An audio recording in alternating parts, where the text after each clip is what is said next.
अस्सलाम वालेकुम नाज़रीन।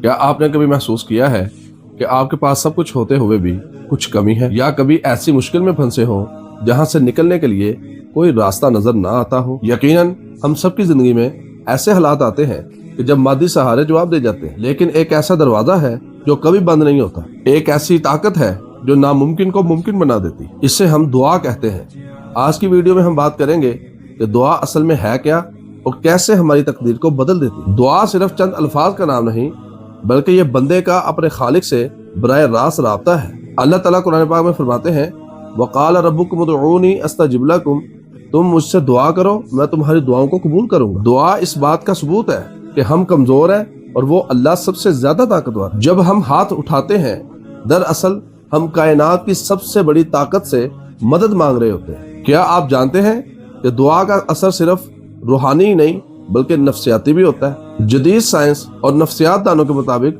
जब इंसान दुआ करता है तो उसका जहनी तनाव, स्ट्रेस कम हो जाता है। दुआ हमें उम्मीद देती है और उम्मीद इंसान को हारे हुए मैदान में भी दोबारा खड़ा कर देती है। दुआ आपके अंदर एक ऐसा यकीन पैदा करती है जो आपको बड़ी से बड़ी मुश्किल के साथ लड़ने का भी हौसला देता है। अक्सर लोग कहते हैं हम दुआ तो करते हैं लेकिन वो कबूल नहीं होती। यहाँ हमें चंद बातें समझने की जरूरत है। पहली, यकीन कामिल। दुआ करते वक्त शक ना करें बल्कि ये यकीन रखें कि अल्लाह सुन रहा है। और दूसरी चीज इसके हलाल है। दुआ की कबूलियत में हलाल कमाई का बड़ा अहम किरदार है। नबी करीम सल्लल्लाहु अलैहि वसल्लम ने इरशाद फरमाया, एक शख्स दूर दराज का सफर करता है और सफर की वजह से उसके बाल परा गंदा हो जाते हैं। फिर वो किसी मुकाम पर रुकता है और अपने रब से दुआ करता है, या रब्बी या रब्बी।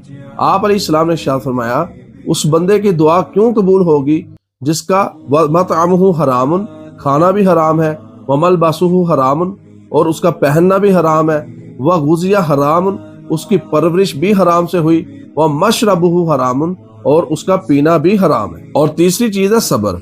अल्लाह ताला हमारी दुआ को या तो फौरी कबूल करता है, या इसके बदले कोई मुसीबत टाल देता है, या उसे आखिरत के लिए जखीरा कर लेता है। बहरहाल अल्लाह का हर फैसला हमारे हक में बेहतर होता है। तारीख गवाह है कि मूसा अलैहिस्सलाम की दुआ ने समंदरों के अंदर रास्ते बनाए और इब्राहीम अलैहिस्सलाम की दुआ ने आग को गुलजार बना दिया। और हजरत यूनुस अलैहिस्सलाम ने मछली के पेट में दुआ मांगी, अल्लाह ने उनको वहां से निकाल दिया।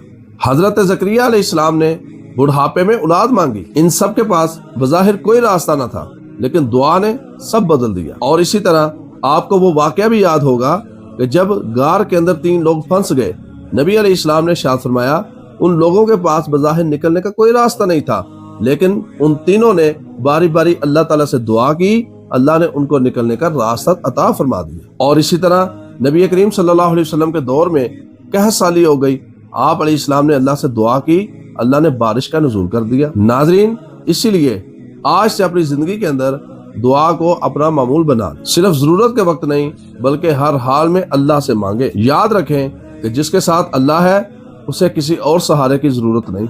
अगर आपको ये वीडियो पसंद आई हो तो इसे लाइक करें और अपने प्यारों के साथ शेयर करें, और कमेंट सेक्शन के अंदर आमीन जरूर लिखें। क्या पता किसकी दुआ किसके हक में कब कबूल हो जाए।